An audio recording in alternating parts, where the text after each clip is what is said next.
Selamat datang kembali. Kali ini kita mau dalemin satu ide keren nih dari buku The Success Principles. Bukunya kan penuh strategi ya.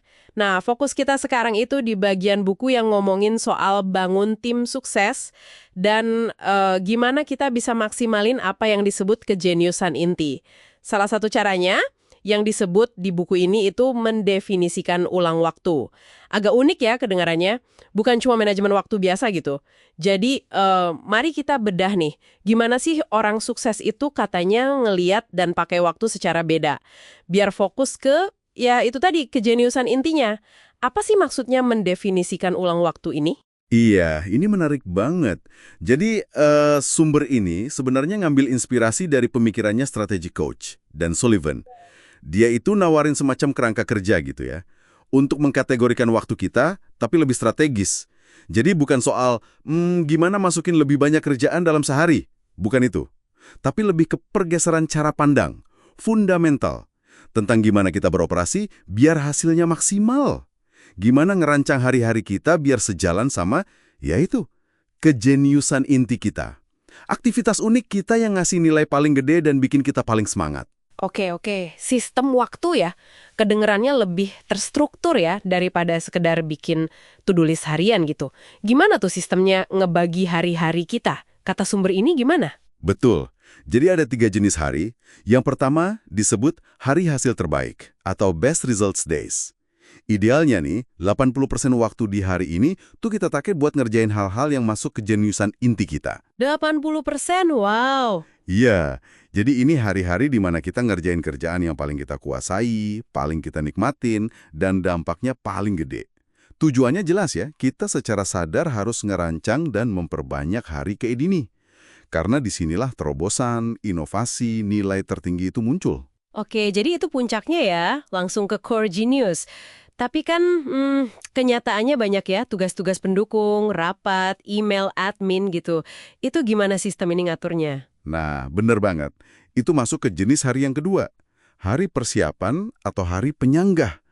Preparation atau buffer days gitu. Ah, oke, buffer ya, buat hal-hal pendukung berarti. Iya, betul. Kayak tugas admin, ya kan?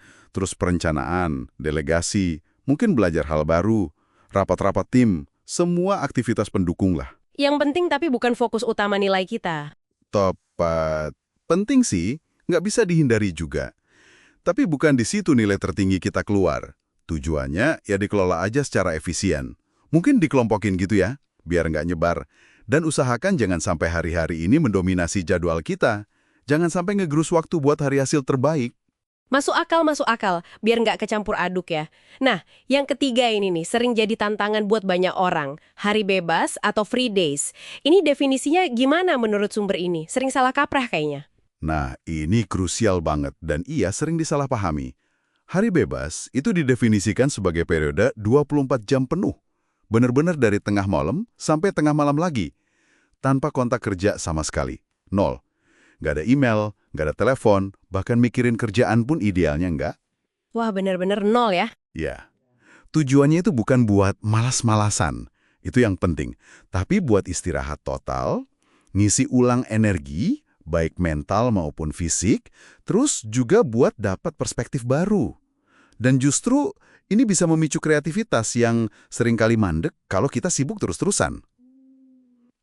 Bener-bener lepas hubungan kerja ya. Kedengerannya radikal sih buat budaya kerja kita yang always on gini. Emang realistis ya menurut sumber ini? Seberapa sering sih kita bisa dapat hari bebas kayak gitu?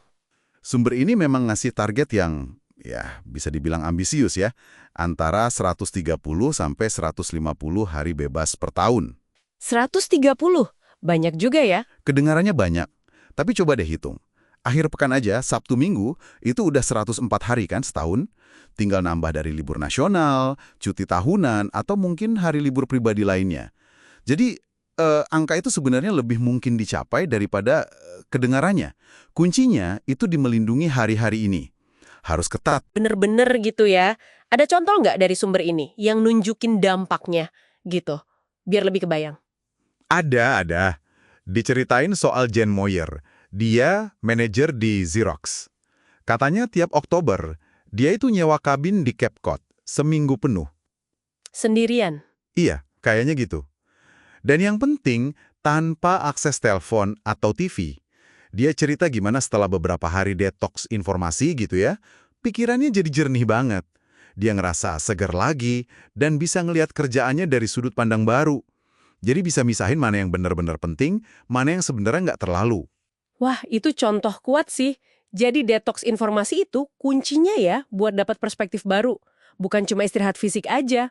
Kayaknya begitu. Ini menarik banget sih. Artinya kan ini bukan soal kerja lebih sedikit ya, tapi lebih ke kerja cerdas, fokus ke kekuatan kita, terus pakai istirahat sebagai alat strategis buat performa jangka panjang. Ini benar-benar nantang anggapan umum kalau sibuk itu pasti produktif ya. Tepat sekali, persis itu intinya. Nah, kalau kita tarik nih ke gambaran besar buat Anda yang dengerin, langkah pertama yang disaranin itu, ya, analisis jujur dulu. Coba deh lihat, gimana sih Anda pakai waktu sekarang ini? Perkiraan aja, sebulan terakhir deh. Kira-kira berapa banyak hari hasil terbaik Anda? Berapa banyak hari persiapan? Dan berapa banyak hari bebas, yang benar-benar bebas ya? Bukan cuma nggak ke kantor tapi masih cek email. Oke, jadi mulai dari kesadaran diri dulu ya, lihat polanya sekarang. Terus abis itu apa? Coba inget-inget lagi, hari hasil terbaik atau mungkin hari bebas yang paling memuaskan yang pernah Anda alami. Apa sih elemen kuncinya waktu itu? Apa yang bikin hari itu efektif banget atau nyegerin banget? Apa yang bikin beda ya? Iya. Terus, pikirin deh, gimana caranya biar bisa secara sadar ngerencanain lebih banyak hari kayak gitu. Ini butuh perencanaan yang proaktif. Nggak bisa nunggu sisa waktu aja. Dan kayaknya perlu ngobrol sama orang lain juga ya. Susah kan kalau sendirian nerapin ini, apalagi ngelindungin hari bebas itu tadi. Oh, sangat penting. Sumber ini juga nekenin itu. Perlu diskusi sama tim, mungkin sama atasan, atau bahkan sama keluarga di rumah. Komunikasikan kenapa ini penting. Kenapa Anda perlu ngelindungin waktu buat hari hasil terbaik, misalnya blok waktu fokus tanpa gangguan. Dan juga kenapa hari bebas itu perlu dijaga. Jadwalin hari-hari ini di kalender. Seriusin kayak jadwal meeting penting lainnya. Butuh disiplin dan yaitu komunikasi. Oke. Jadi apa nih artinya buat kita semua yang dengerin? Konsep mendefinisikan ulang waktu ini kayak nih ngajak kita buat ngelihat lebih dari sekedar sibuk ya. Jangan-jangan hari-hari yang kita anggap produktif sekarang ini sebenarnya isinya lebih banyak aktivitas hari penyangga, bukan hari hasil terbaik yang benar-benar ngedorong kemajuan sesuai kejeniusan inti kita. Nah, itu dia pertanyaannya. Pertanyaan penting buat refleksi Anda. Gimana kalau ternyata Anda bisa mencapai lebih banyak? Hasil yang lebih berkualitas, lebih bermakna, bukan dengan kerja lebih keras atau lebih lama, tapi justru dengan beristirahat secara lebih cerdas, lebih strategis.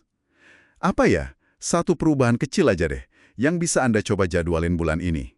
Mungkin benar-benar ngelindungin satu hari bebas sejati. Atau mungkin ngeblok beberapa jam waktu fokus tanpa gangguan sama sekali buat kerjaan inti Anda.